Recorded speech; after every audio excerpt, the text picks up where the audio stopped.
জুলাই আন্দোলনের সময় সশস্ত্র বাহিনীর ভূমিকার প্রশংসা প্রধানমন্ত্রীর। পিলখানা হত্যার ন্যায় বিচারের প্রতিশ্রুতি।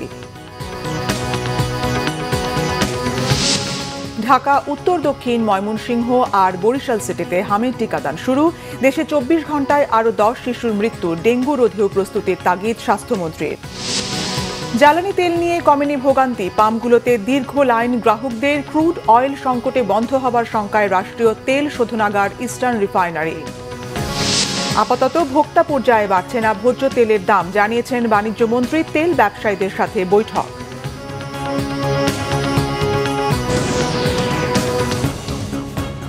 দেখছিলেন ক্রাউন সিমেন্ট সংবাদ শিরোনাম, এবারে বিস্তারিত। সশস্ত্র বাহিনীর দরবারে প্রধানমন্ত্রী তারেক রহমান বলেছেন, এই বাহিনী কোনো ব্যক্তি, পরিবার বা দলের সম্পদ নয়, রাষ্ট্রের স্বাধীনতা ও সার্বভৌমত্বের জন্য গঠিত জাতীয় প্রতিষ্ঠান। কর্মে সততায়, শপথে, ত্যাগে এবং ভালোবাসায় দায়িত্ব পালনে দলমতের ঊর্ধ্বে উঠে কাজ করার আহ্বান জানান তিনি। বলেন, কোনো ধরনের রাজনৈতিক প্রভাব গ্রহণযোগ্য নয়। সেনাবাহিনীকে দুর্বল করতেই পিলখানা হত্যাকাণ্ড হয়েছিল মন্তব্য করে বলেন, এই ঘটনায় ন্যায় বিচার নিশ্চিত করতে সরকার প্রতিশ্রুতিবদ্ধ। প্রধানমন্ত্রী বলেন, জুলাই আন্দোলনে সশস্ত্র বাহিনীর ভূমিকা জনগণকে আশাবাদী করেছে। সশস্ত্র বাহিনী শক্তিমান ও ঐক্যবদ্ধ থাকলে কেউ দেশকে পরাভূত করতে পারবে না। রিপোর্ট করছেন ইমরুল কায়েস। রবিবার সকালে অনুষ্ঠিত ঢাকা সেনানিবাসে সশস্ত্র বাহিনীর দরবারে যোগ দেন প্রধানমন্ত্রী তারেক রহমান। এতে বক্তব্য দিতে গিয়ে প্রধানমন্ত্রী সেনাবাহিনীর আধুনিকায়নে শহীদ প্রেসিডেন্ট জিয়াউর রহমানের অবদান তুলে ধরেন। সেনানিবাসে নিজের বেড়ে ওঠা প্রয়াত বাবা মা, ভাই ও সেনা কর্মকর্তাদের কথাও স্মরণ করেন তিনি। এ সময় কিছুটা স্মৃতিকাতর হন প্রধানমন্ত্রী। আমার শৈশব কৈশোরের স্মৃতির অনেকখানি দখল করে রয়েছে সশস্ত্র বাহিনীর কঠোর নিয়মানুবর্তিতা এবং দায়িত্বশীলতা। কুচকাওয়াজের শব্দ আর বিউগলের সুর আমার অতি পরিচিত। সেনা পরিবেশেই আমি আমার পিতা, মাতা এবং আমার একমাত্র ছোট ভাইয়ের সঙ্গে বেড়ে উঠেছি। আজ আমি আপনাদের সামনে সেনা নিবাসে এই দরবারে যখন দাঁড়িয়েছি, তখন আমার মা, বাবা, একমাত্র ভাই আর আমাদের মাঝে নেই। এমনকি আমাদের সকলের স্মৃতি বিজড়িত সেনানিবাসের বাড়িটিও আমাদের কাছ থেকে কেড়ে নেওয়া হয়েছে। সেনা পরিবেশে বেড়ে ওঠার কালেই অনেক প্রিয় মুখের কথা এই মুহূর্তে আমার মনে পড়ছে আজকের এই অনুষ্ঠানে। যারা আমার বেড়ে ওঠার দিনগুলোতে আমার পরিবারের সাথে খুব কাছে থেকে সম্পৃক্ত ছিলেন, আমার বাবার কর্মজীবনে পাশে থেকে তাকে সহায়তা করেছেন, গভীর শ্রদ্ধার সঙ্গে এই মুহূর্তে তাদের কথাগুলো মনে পড়ছে। তাদেরকে আমি স্মরণ করছি গভীর শ্রদ্ধার সঙ্গে। প্রধানমন্ত্রী বলেন, সেনাবাহিনীর সদস্যদের সর্বোচ্চ পেশাদারিত্ব বজায় রেখে কাজ করতে হবে। দায়িত্ব পালনে কোনো ধরনের রাজনৈতিক প্রভাব কিংবা বিভাজন গ্রহণযোগ্য নয় বলে মন্তব্য করেন তিনি। স্বাধীনতার ঘোষক সাবেক সেনাপ্রধান শহীদ প্রেসিডেন্ট জিয়াউর রহমান, সাবেক প্রধানমন্ত্রী দেশনেত্রী মরহুমা খালেদা জিয়া বিশ্বাস করতেন এবং বর্তমান সরকারও বিশ্বাস করে, বাংলাদেশের ধর্মীয় সামাজিক মূল্যবোধে উজ্জীবিত দেশের জাতীয়তাবাদী শক্তি এবং সশস্ত্র বাহিনী যদি শক্তিমান এবং ঐক্যবদ্ধ থাকে, তাহলে বাংলাদেশকে কেউ কখনো পরাভূত করতে পারবে না। সশস্ত্র বাহিনী কোনো নির্দিষ্ট ব্যক্তি, পরিবার কিংবা দলের সম্পত্তি নয়। সশস্ত্র বাহিনী একটি স্বাধীন রাষ্ট্রের শক্তি এবং মর্যাদার প্রতীক। রাষ্ট্রীয় সংবিধানের প্রতি দায়বদ্ধতা এবং জনগণের অবিচল আস্থাই হতে হবে সশস্ত্র বাহিনীর পথ চলার প্রধান ভিত্তি। দেশের স্বাধীনতা, সার্বভৌমত্ব রক্ষা করাই আমাদের প্রতিটি সদস্যের একমাত্র এবং পবিত্র চূড়ান্ত দায়িত্ব। আমরা এমন এক সশস্ত্র বাহিনী চাই যাদেরকে বহিঃশক্তি সমীহ করবে আর দেশের জনগণ রাখবে আস্থায়। পেশাদারিত্বের প্রশ্নে কোনো আপোষ না করে সশস্ত্র বাহিনীকে সবসময় একটি সুউচ্চ আদর্শিক অবস্থানে থাকতে হবে। তারেক রহমান বলেন, অতীতে সেনাবাহিনীকে দুর্বল ও বিতর্কিত করতে পিলখানা হত্যাকাণ্ড সহ নানা ঘটনা ও কর্মকাণ্ড করা হয়েছিল। পিলখানা হত্যাকাণ্ডের সঠিক বিচার করার আশ্বাস দেন তিনি। 2009 সালে বিডিআর পিলখানায় পরিকল্পিত সেনা হত্যাযজ্ঞ চালিয়ে সেনাবাহিনীকে দুর্বল করে দেওয়া হয়েছিল। এরপর দীর্ঘ ১.৫ দশকের শাসন শোষণের সময় দেশের সশস্ত্র বাহিনীকে বিতর্কিত করার অপচেষ্টাও চালানো হয়। ২০২৪ সালে দেশ এবং জনগণের স্বাধীনতা রক্ষার যুদ্ধে সশস্ত্র বাহিনীর ভূমিকা দেশের স্বাধীনতা প্রিয় জনগণকে আশান্বিত করেছে। পিলখানায় বিডিআর সদর দপ্তরে সংগঠিত বেদনা বিধুর অধ্যায় আজও আমাদের হৃদয় এক গভীর ক্ষত হিসাবে রক্তক্ষরণ ঘটায়। সেই ট্র্যাজেডিতে আমরা আমাদের শ্রেষ্ঠ সন্তানদেরকে হারিয়েছি, যার সুষ্ঠু তদন্ত ও ন্যায় বিচার নিশ্চিত করা বর্তমান সরকারের একটি অন্যতম অঙ্গীকার। শুধু সেনাবাহিনী নয়, রাষ্ট্রের প্রতিটি খাতের সংস্কার ও উন্নয়ন করা হবে বলে জানান প্রধানমন্ত্রী তারেক রহমান। জুলাই সনদ বাস্তবায়নের বিষয়েও প্রতিশ্রুতি পুনর্ব্যক্ত করেন তিনি। জুলাই সনদ স্বাক্ষর করেছিল, যেভাবে সনদ স্বাক্ষর করা হয়েছে, বর্তমান সরকার স্বাক্ষরিত সনদের প্রতিটি দফা যথাযথভাবে বাস্তবায়ন করতে বদ্ধপরিকর। ইমরুল কায়েস, বাংলাভিশন, ঢাকা। কৃষিমন্ত্রী মোহাম্মদ আমিনুর রশিদ জানিয়েছেন, পহেলা বৈশাখ প্রাক পাইলটিং পর্যায়ের কৃষক কার্ড বিতরণের উদ্বোধন করবেন প্রধানমন্ত্রী তারেক রহমান। টাঙ্গাইলের শহীদ মারুফ স্টেডিয়ামে এই কর্মসূচির উদ্বোধন করা হবে। সকালে সচিবালয়ের সংবাদ সম্মেলনে এই তথ্য জানান কৃষিমন্ত্রী। বলেন, ১৮০ দিনের কর্মসূচির আলোকে সামনের দিকে এগিয়ে যেতে চায় সরকার। প্রাথমিক পর্যায়ে ২০,৬৭১ জনকে কৃষক কার্ড দেওয়া হবে। এর মাধ্যমে বছরে প্রত্যেকে ২৫০০ টাকা করে পাবেন। এতে সরকারের ব্যয় হবে ৮,৩৪,০০,০০০ টাকা। আগামী ৪ বছরে সারা দেশে এই কার্ড বিতরণ এবং ডাটাবেজ তৈরির পরিকল্পনা বাস্তবায়ন করবে সরকার। মোহাম্মদ আমিনুর রশিদ বলেন, কৃষক কার্ড হবে শতভাগ রাজনীতিমুক্ত। দলের সংকীর্ণ রাজনীতির ঊর্ধ্বে থাকবে এটি। কৃষক কার্ড একটি ব্যাংকিং ডেবিট কার্ড। সোনালী ব্যাংকের স্থানীয় পর্যায়ের শাখায় সংশ্লিষ্ট কৃষকের নামে এরই মধ্যে ব্যাংক অ্যাকাউন্ট খোলা হয়েছে। জমির মালিকানা অনুযায়ী কৃষককে 5টি শ্রেণীতে ভাগ করা হয়েছে। প্রি পাইলটিং পর্যায়ে 8টি বিভাগের 10টি জেলার 11 উপজেলার 11টি ব্লকে ফসল উৎপাদনকারী কৃষকের পাশাপাশি মৎস্য চাষী, প্রাণী সম্পদ খাতে নিয়োজিত খামারি এবং দুগ্ধ খামারি সহ ভূমিহীন প্রান্তিক, ক্ষুদ্র ও মাঝারি কৃষককে অন্তর্ভুক্ত করা হয়েছে। এই লক্ষ্যকে সামনে রেখে মাননীয় প্রধানমন্ত্রী প্রাক পাইলটিং পর্যায়ে ভূমিহীন, প্রান্তিক ও ক্ষুদ্র কৃষকগণকে কৃষক কার্ডের মাধ্যমে সরাসরি ২৫০০ টাকা হারে বার্ষিক নগদ সুবিধা প্রদান করা হবে। প্রাক পাইলটিং কার্যক্রমের জন্য ব্যয় হবে ৮,৩৪,০০,০০০ টাকা। প্রাক পাইলটিং সফলভাবে সম্পন্ন হওয়ার পর ২০২৬ পর্যন্ত দেশের 15টি উপজেলায় পাইলট কার্যক্রম সম্পন্ন করা হবে। গত 2 দিনে ত্রয়োদশ জাতীয় সংসদের সংরক্ষিত নারী আসনের বিএনপির মনোনয়নপত্র বিক্রি হয়েছে ১,০৭২টি আর জমা পড়েছে 300টি। বুধবার রাজধানীর নয়াপল্টনে বিএনপির কেন্দ্রীয় কার্যালয়ে সাংবাদিকদের এই তথ্য জানান দলটির সিনিয়র যুগ্ম মহাসচিব রুহুল কবির রিজভী। এ সময় তিনি জানান, বিগত সময়ে বিভিন্ন আন্দোলন সংগ্রামে যাদের অবদান রয়েছে, বিএনপির রাজনীতির সাথে জড়িত ছিলেন, তাদেরকেই মনোনয়ন দেবে দল। কণ্ঠশিল্পী কনক চাঁপার সাথে গতকাল খারাপ আচরণ করার দুঃখ প্রকাশ করেছে বিএনপি। যারা তার সঙ্গে দুর্ব্যবহার করেছেন তাদের বিরুদ্ধে সাংগঠনিক ব্যবস্থা নেওয়া হবে।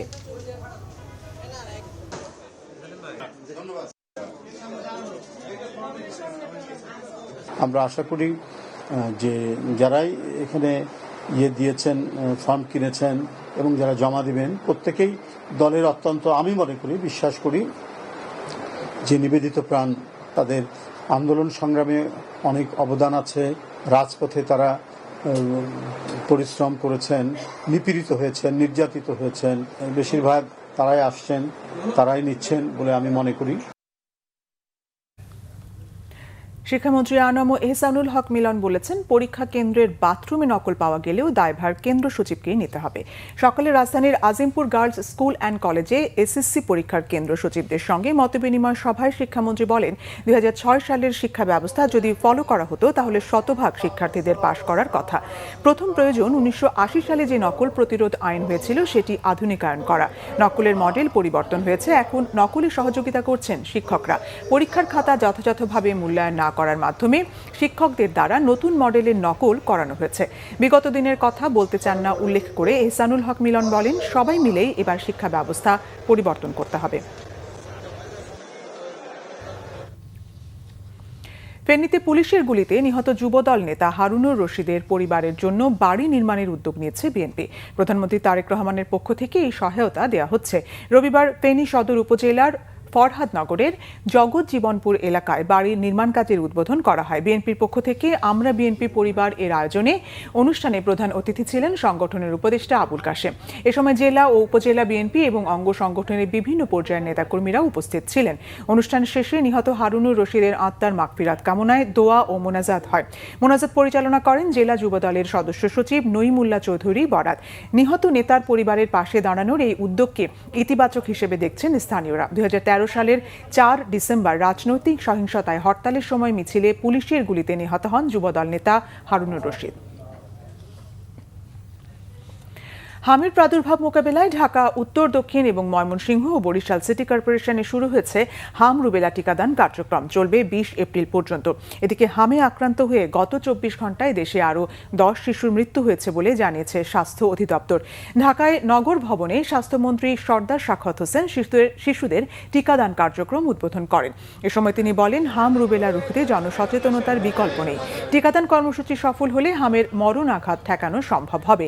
6 মাস থেকে শুরু করে 5 বছরের কম বয়সী শিশুদের দেয়া হবে এই টিকা। 4 সিটি কর্পোরেশন এলাকায় 12,19,957 শিশুকে টিকা দেওয়ার লক্ষ্যমাত্রা নির্ধারণ করেছে স্বাস্থ্য মন্ত্রণালয়। এর আগে গত 5 এপ্রিল দেশের 18 জেলার 30 উপজেলায় শুরু হয় হাম রুবেলার বিশেষ টিকাদান কর্মসূচি। বৈশ্বিক জ্বালানি তেলের সংকটের রেশ কাটেনি এখনো। পাম্পগুলোতে দীর্ঘ সময় অপেক্ষা করেই জ্বালানি নিতে হচ্ছে গ্রাহকদের। পাম্পগুলোতে একসঙ্গে জ্বালানি সরবরাহ করতে না পারায় বেড়েছে ভোগান্তি। মুবাশির আহমেদের রিপোর্ট। প্রায় 2 মাস আগেও সরবরাহ স্বাভাবিক থাকায় জ্বালানি নিয়ে ছিল না কোনো অভিযোগ। তবে যুক্তরাষ্ট্র ইরান যুদ্ধ শুরুর পর থেকেই হরমুজ প্রণালীতে অপরিশোধিত তেল পরিবহনকারী জাহাজ চলাচল বন্ধ ও বিশ্ববাজারে তেলের ঘাটতির প্রভাবে দেশের পাম্পগুলোতে তেল নিতে আসা চালকদের দীর্ঘ লাইন দেখা দিয়েছে, যা এখনো কাটেনি।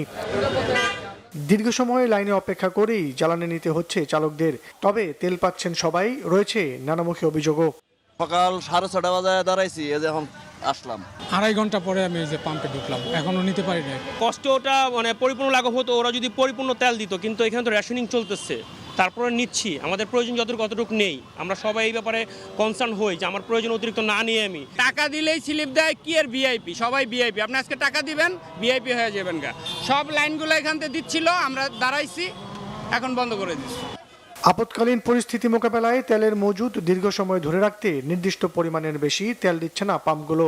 কৃত্রিম যে সংকটটা আমরা সৃষ্টি করতেছি, এইটা থেকে দূরে থাকা, অ্যাটলিস্ট যার যতটুকু দরকার ততটুকু নিলে এই ক্রাইসিসটা হতো না। কেন হঠাৎ করে তেলের সংকট এত? দাম বাড়ানোর জন্য। এটা সিন্ডিকেট একটা, আসলে এটা এইভাবে তো আগে ক্রাইসিস ছিল না। আগে তো এইভাবে গাড়ি কখনো পাম্পে আমরা দাঁড়াই নাই। যারা কর্মজীবী আছে প্রত্যেকেরই কর্মঘণ্টা অনেক নষ্ট হচ্ছে। দেশের জ্বালানি নিরাপত্তা নিশ্চিত করতে বিভিন্ন উৎস থেকে তেল আমদানি করছে সরকার। সর্বশেষ 31 মার্চ 2,60,000 টন ডিজেল ও 1 লাখ টন অপরিশোধিত জ্বালানি তেল আমদানির অনুমতি দিয়েছে সরকার। মুবাশির আহমেদ, বাংলা ভিশন, ঢাকা। এদিকে গ্রাহক হয়রানি ও জ্বালানি তেলের অবৈধ মজুত রোধে ফুয়েল ম্যানেজমেন্ট মোবাইল অ্যাপের মাধ্যমে তেল সরবরাহ কার্যক্রম শুরু হয়েছে রাজশাহীতে। নগরীর কুমারপাড়ায় অবস্থিত গুল গফুর ফিলিং স্টেশনে এই কার্যক্রমের আনুষ্ঠানিক উদ্বোধন করেন জেলা প্রশাসক কাজী শহীদুল ইসলাম। নতুন এই অ্যাপের মাধ্যমে রেশনিং পদ্ধতিতে জ্বালানি তেল বিক্রি করা হবে। এর আওতায় একজন মোটরসাইকেল চালক 5 দিনে একবার সর্বোচ্চ 500 টাকার এবং মাইক্রোবাস বা প্রাইভেট কার চালক 2000 টাকার পেট্রোল বা ডিজেল কিনতে পারবেন। ফিলিং স্টেশনের দায়িত্বপ্রাপ্ত পয়েন্ট ম্যানরা অ্যাপের মাধ্যমে সরাসরি যানবাহনের রেজিস্ট্রেশন নাম্বার স্ক্যান করে জ্বালানি তেল সরবরাহ করবেন। এই সেবা নিতে গ্রাহকদের আলাদা কোনো নিবন্ধনের প্রয়োজন হবে না। এছাড়া কৃষকদের নির্ধারিত কার্ডের মাধ্যমে কৃষিকাজে ব্যবহৃত ডিজেল সরবরাহ করা হচ্ছে। অপরিশোধিত জ্বালানি বা ক্রুড অয়েল আমদানি না হওয়ায় বন্ধ হওয়ার আশঙ্কায় দেশের একমাত্র রাষ্ট্রীয় তেল শোধনাগার ইস্টার্ন রিফাইনারি লিমিটেড প্রতিষ্ঠার 57 বছরের মধ্যে এবারই প্রথম তৈরি হয়েছে এমন শঙ্কা। তবে জ্বালানি বিভাগ বলছে বিকল্প উৎস থেকে এরই মধ্যে অপরিশোধিত জ্বালানি আনা হচ্ছে দেশে। চট্টগ্রাম থেকে নাসির উদ্দিনের তথ্য, ছবিতে নাজমুল নিশানের ডেস্ক রিপোর্ট। অপরিশোধিত তেল না আসায় প্রায় বন্ধের পথে রাষ্ট্রীয় তেল শোধনাগার ইস্টার্ন রিফাইনারি লিমিটেড। সবশেষ দেশে 1 লাখ মেট্রিক টন অপরিশোধিত তেলের চালান এসেছিল গত 18 ফেব্রুয়ারি। এরপর সৌদি আরব ও সংযুক্ত আরব আমিরাত থেকে 2 লাখ টন আসার কথা থাকলেও হরমুজ প্রণালী বন্ধ থাকায় তা সম্ভব হয়নি। ট্যাঙ্কের তলানিতে জমে থাকা প্রায় 10,000 টন ডেড স্টক আর পাইপলাইনে থাকা 5,000 টনই শেষ ভরসা, যা দিয়ে প্রতিষ্ঠানটি চলবে সর্বোচ্চ 5 দিন। এমত অবস্থায় বিকল্প পথে তেল আনার কথা জানিয়েছে জ্বালানি বিভাগ।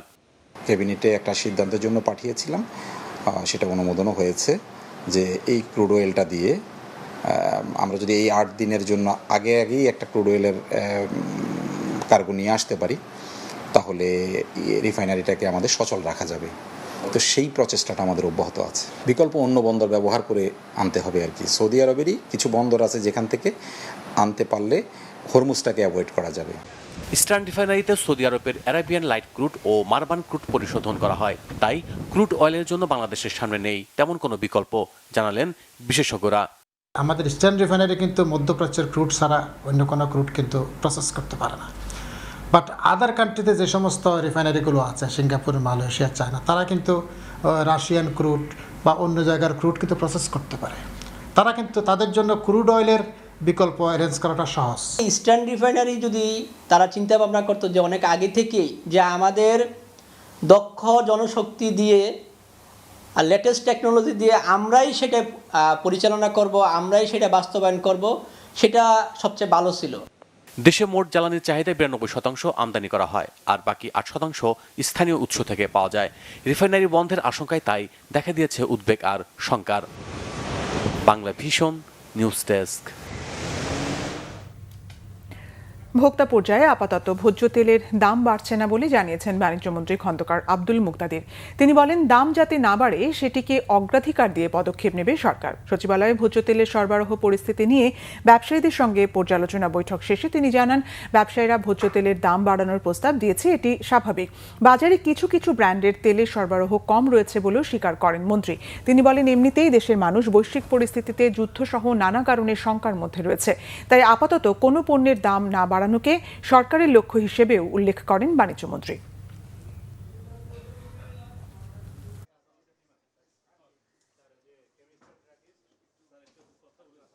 মানুষ এমনি অনেক শঙ্কার মধ্যে আছে, কারণ যুদ্ধ তো একটা আতঙ্কের সৃষ্টি করে, যদিও দূরেই হোক যুদ্ধ, তারপরেও আতঙ্কের সৃষ্টি করে।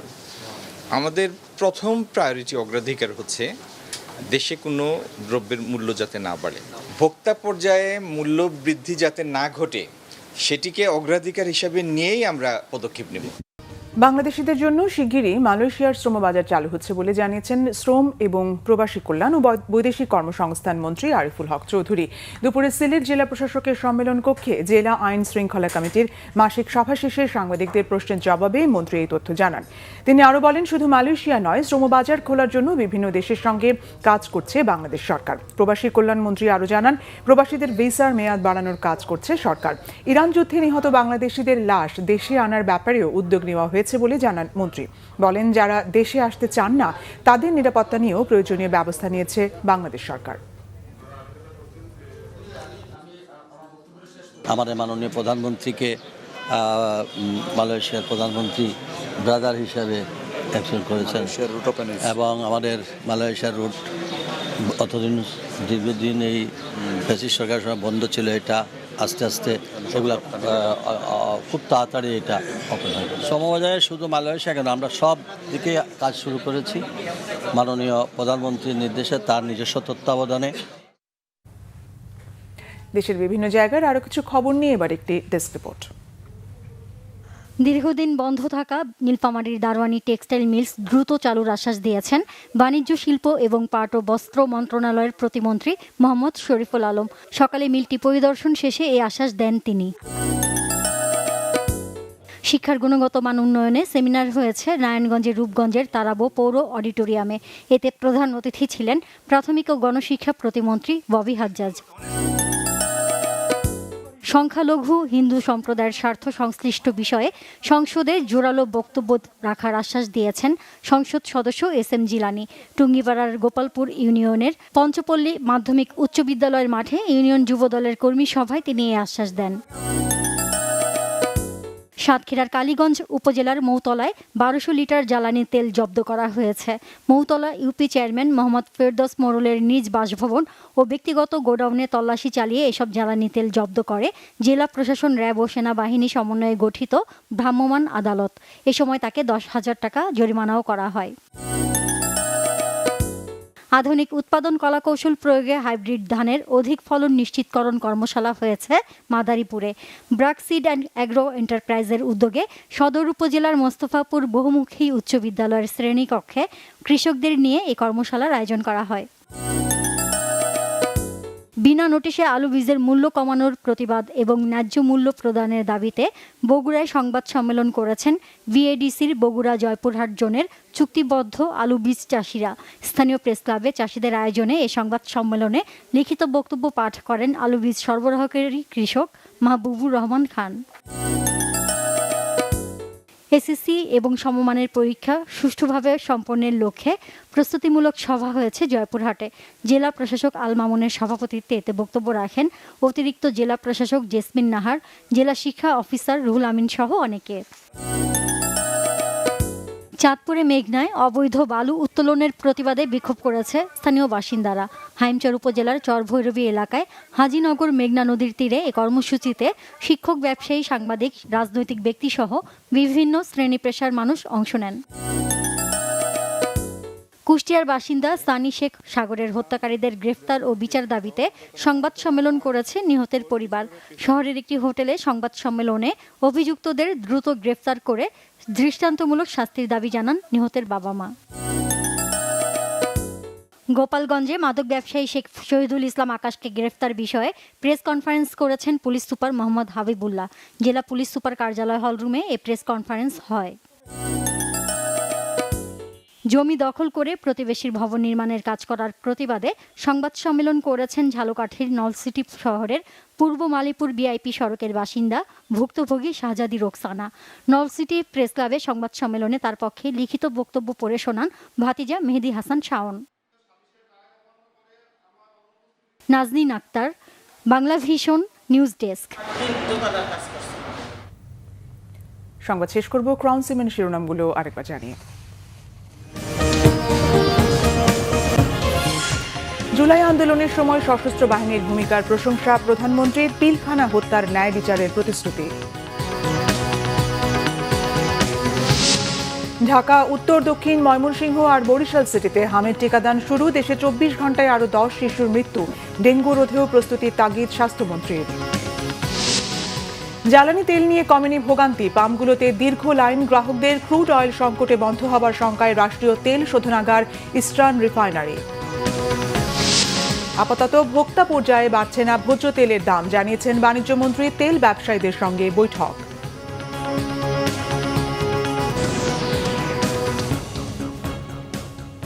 এই ছিল এখনকার মতো। পরের সংবাদ সন্ধ্যা 7:30টায় দেখার আমন্ত্রণ রইল। এছাড়া বাংলা ভিশন সংবাদ ও সংবাদ সংশ্লিষ্ট অনুষ্ঠান দেখতে ভিজিট করুন www.bvnews24.com ও facebook.com/banglavishannews এবং সাবস্ক্রাইব করুন youtube.com/banglavishannews। ধন্যবাদ।